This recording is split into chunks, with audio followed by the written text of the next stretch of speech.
नमस्कार विद्यार्थी मित्रांनो, क्रिश अपडेट या यूट्यूब चॅनलवर तुमचं स्वागत. तर विद्यार्थी मित्रांनो, मुलाच्या पोलीस भरतीसाठी निवृत्त फौजदारानेच दिली खोटी माहिती आणि भरती करून घेतली अशी माहिती आलेली आहे विद्यार्थी मित्रांनो.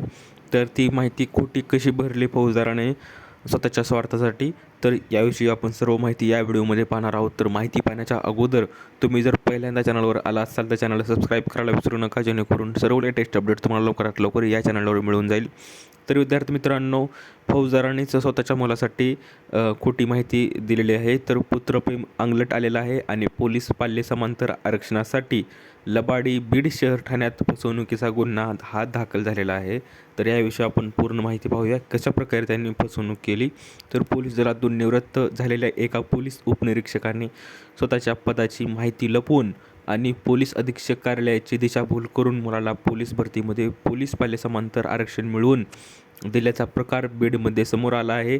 नियमानुसार पोलीस उपनिरीक्षक पदावरून सेवानिवृत्त झालेल्यांच्या मुलांना पाल्याचे आरक्षण लागू होत नसताना कागदपत्रामध्ये फेरफार करून हे प्रमाणपत्र मिळवण्यात आले आहे. आणि हा गैरप्रकार चौकशीत निष्पन्न झाल्यानंतर प्रभारी पोलीस अधीक्षक बालक पांडुरंग कुळी पोलीस ठाण्यात सेवानिवृत्त अधिकाऱ्याविरुद्ध गुन्हा दाखल करण्यात आला आहे. तर रफियाउद्दीन अजमुद्दीन शेख हे पोलीस दलात उपनिरीक्षक पदावरून 31 ऑगस्ट 2022 रोजी सेवानिवृत्त झाले होते. आणि शासनाच्या नियमानुसार पोलीस दलातील केवळ सहाय्यक पोलीस उपनिरीक्षक आणि त्यातील खाली पदावरून सेवानिवृत्त झालेल्या कर्मचाऱ्यांच्या पाल्यांनाच पोलीस भरतीत पोलीस पाल्य आरक्षणाचा लाभ मिळतो. परंतु रफिउद्दीन शेख यांना या नियमाची पूर्ण कल्पना असतानाही त्यांनी आपल्या कुटुंबाचा फायदा करून घेण्यासाठी त्यांचा मुलगा मेहमूद शेख याला पोलीस शिपाई भरती 24-25मध्ये आरक्षण मिळवून देण्याचा कट रचला. तर अशी ही माहिती आहे. तर खोटी शपथपत्र, बनावट बॉन्ड सादर, तर मुलाला आरक्षणाचा लाभ देण्यासाठी रफिउद्दीन शेख यांनी पोलीस अधीक्षक कार्यालयात केवळ वेळोवेळी 100 आणि 500 रुपयांच्या बॉन्डवर खोटी माहिती लिहून दिली. आणि मी सहाय्यक पोलीस उपनिरीक्षक पदावरून सेवानिवृत्त झालो आहे आणि माझा बंकल 684 आहे असे खोटे प्रतिज्ञापत्र नोटरी करून कार्यालयात सादर केले.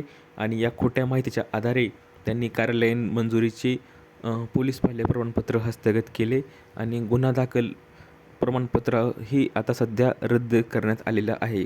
तर विद्यार्थी मित्रांनो, अशा प्रकारे जर तुम्ही फसवणूक केली किंवा तर आपल्याला कारवाई होऊ शकते. तर आपण पुढे पाहूया की कागदपत्राच्या पडताळणीत फुटले बिंग. तर या प्रमाणपत्राच्या आधारे मुलगा मेहमूद बीड जिल्हा पोलीस शिपाई भरतीत उतरला आणि 26 मार्च 2026 प्रसिद्ध झालेल्या तात्पुरत्या निवड व प्रतीक्षा यादीत त्याची निवडही झाली. निवड झाल्यानंतर 30 मार्च ते 1 मार्च 2026 दरम्यान पोलीस अधीक्षक कार्यालय बीड येथे प्राथमिक स्वरूपात कागदपत्राची पडताळणी सुरू झाली. आणि या पडताळणी दरम्यान संशय आल्याने पोलीस अधीक्षक यांनी या प्रकरणाच्या सखोल चौकशीचे आदेश दिले.